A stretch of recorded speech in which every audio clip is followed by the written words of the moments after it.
Hello, my name is Javier Martinez-Trujillo. Today I will be presenting the affirmative case for the resolution the United States federal government should implement a federal tuition-free community college program.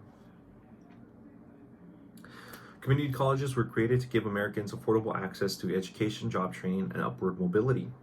Today, over 6.5 million students attend community colleges, but rising costs and inconsistent state support has limited access. According to the National Center of Education Statistics, college tuition has risen more than 150% since 1990. My goal today is to show why the affirmative side wins by defending each stock issue using credible evidence and strong reasoning. In this debate, tuition-free means federal government covers 100% of the tuition and mandatory fees for public two-year colleges. Community college refers to the accredited public two-year institutions. A federal program means a policy funded and administered by the U.S. Department of Education.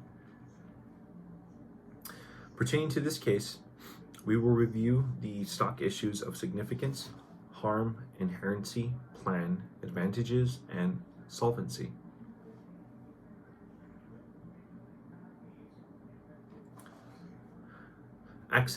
Significance. Access to higher education is a major national issue that impacts the economy, students, and workforce development. NCES reports that college tuition has increased over 150% since 1990, and low-income students enroll at significantly lower rates than high-income students. This matters because millions of Americans are priced out of education that is essential for economic mobility. When colleges become unaffordable, the entire country suffers from reduced opportunity and a weaker workforce. That makes the issue nationally significant. Now let's focus on the harm. High tuition prevents students from enrolling and completing degrees. The Federal Reserve reports that 43 million Americans have student debt, and the cost is the number one reason community college students drop out.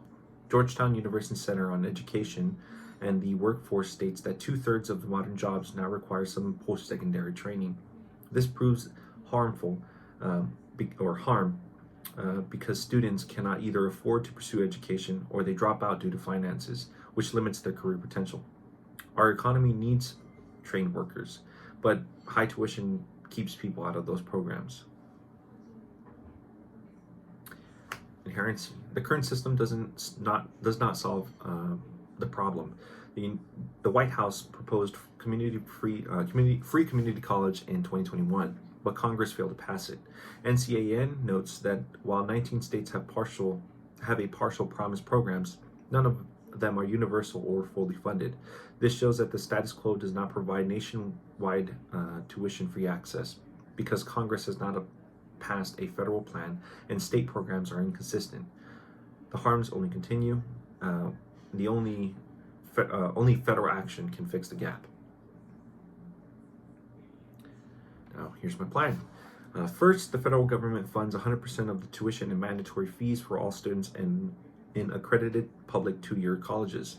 Second, states must maintain current higher education funding. Third, funding comes from reallocating federal workforce and education funds plus the new appropriations. Four, the Department of Education oversees the implementation. This plan removes the barrier of tuition and sets clear enforcement and funding mechanisms. Advantages. The advantage of this plan include enrollment and completion, workforce development, and reduced student debt. First advantage, higher enrollment and completion rates. Brookings found that Tennessee promised increased enrollment by 20 to 40%. The College Board reports that cost is the number one barrier to staying enrolled. When tuition becomes free, the more students tend to enroll and finish degrees. This directly supports the purpose of community colleges.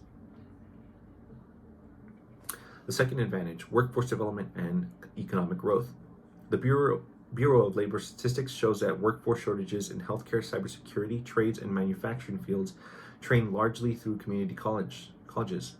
Georgetown Center on Education and the Workforce reports that every $1 invested in community college workforce programs returns about $4.80 to the economy. Free tuition leads to more qualified workers, which help fill shortages and boost the economy. This is a powerful national benefit. Now, the third and final advantage, reduce student debt. AACC reports that free tuition reduces student borrowing by 30 to 40%. The Federal Reserve shows that national debt currently sits at 1.77 trillion. Removing tuition means that students take out fewer loans, reducing the financial strain and improving the long-term stability. Solvency. A federal tuition-free program will solve all the harms. Brookings and NCAN show state programs significantly increase access and success. Countries like Germany, Finland, Norway demonstrate that national tuition-free models are feasible and effective. State and international programs prove that this model works. A federal program can scale these successes nationwide, ensuring that there are consistent results everywhere and by eliminating cost barriers everywhere. To conclude, this issue is nationally significant. Students and economies suffer due to high tuition. The status quo does not solve the problem. Affirmative plan is clear and feasible. The advantages are substantial and well supported, and solvency is proven by real-world examples. For all these reasons, the United States federal government should implement a federal tuition-free community college program. Thank you.